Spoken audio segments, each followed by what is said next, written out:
Ini menyangkut asas legalitas. Asas legalitas itu bunyinya nullum delictum nulla puna sine previa lege punale.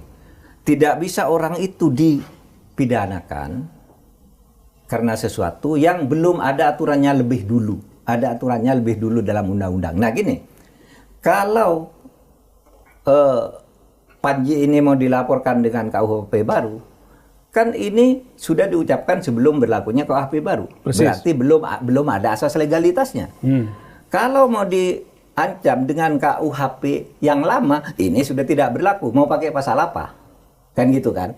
Meskipun ada juga secara teoritis bisa Pak ada pemindahan pidana. Oke, nanti diuji di pengadilan. Kalau saya nggak bisa dong. Itu mutlak di dalam hukum pidana itu nggak boleh kalau belum ada melakukan sesuatu yang belum dilarang. Kayak dulu orang minum narkoba apa gitu kan nggak dilarang karena belum ada aturannya. Begitu ada undang-undang psikoterapika kena. Tapi sebelum itu orang dagang ganja, beli narkotik, bilang kan nggak ada. Karena itu tadi sebelum ada aturan nggak boleh dihukum orang. Ini sama. Ini aturannya udah hilang. Yang lama kalau mau dia katakan pasal 310 ya. Penghinaan, pencemaran nama baik dan itu hilang pasalnya. Mau dipakai apa? Terjadi saat itu menggunakan pasal itu pada saat itu. Tapi ini sudah tidak ada kehilangan objek.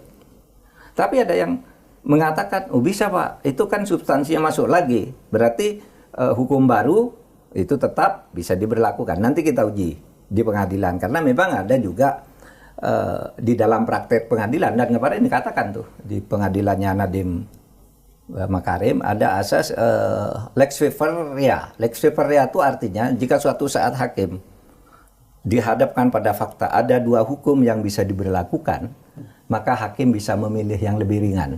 Yang lebih ringan? Iya. Misalnya kasus korupsi. Korupsi sudah ada tuh di KUHP yang baru. Misalnya ya, jenis tertentu korupsi. Tapi ini masih berlaku loh, Undang-Undang Pemberantasan Tindak Pidana Korupsi. Nah dalam keadaan begini nih, bisa hakim mempertimbangkan tapi lihat faktanya lebih berat kemana. Itu juga ada di pengadilan.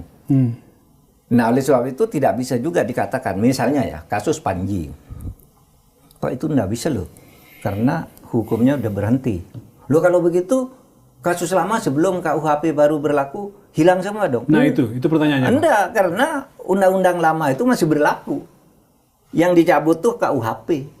KUHP lama diganti KUHP baru.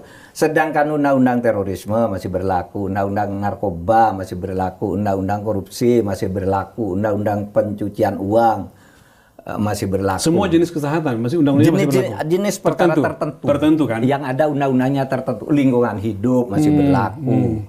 Perpajakan masih berlaku, itu berlaku undang-undangnya aja. Itu masih berlaku undang-undang itu. Jadi yang saya maksud tadi kalau kasusnya Panji ini sama-sama ada di dalam KUHP lama dan baru. Betul. Nah itu aja sebenarnya tidak usah jangan berpikir gembira. Oh yang undang-undang lama udah dicabut semua sejak tanggal luar nggak bisa. Itu hanya KUHP-nya. Yang undang-undang khusus itu kan masih berlaku semua. Kalau kemudian pandangan Pak Mahfud begitu, apalagi tadi mengatakan bahwa dia nggak punya legal standing. Lalu pertanyaan kemudian bagaimana dengan polisi yang segera mengumumkan bahwa ini diproses dan akan memanggil terlapor dan segala macam. Menurut Pak Mahfud bagaimana itu? Iya, menurut saya polisi seharusnya tidak buru-buru. Tetapi memang kita harus paham ya. Polisi itu kalau dilapori, kalau diam dibilang malas-malas atau dibilang memihak karena bukan temannya. Dan ada kalau aturannya. bekerja juga dikritik. Oleh sebab itu lebih baik polisi profesional aja. Misalnya kayak ini dijelaskan aja.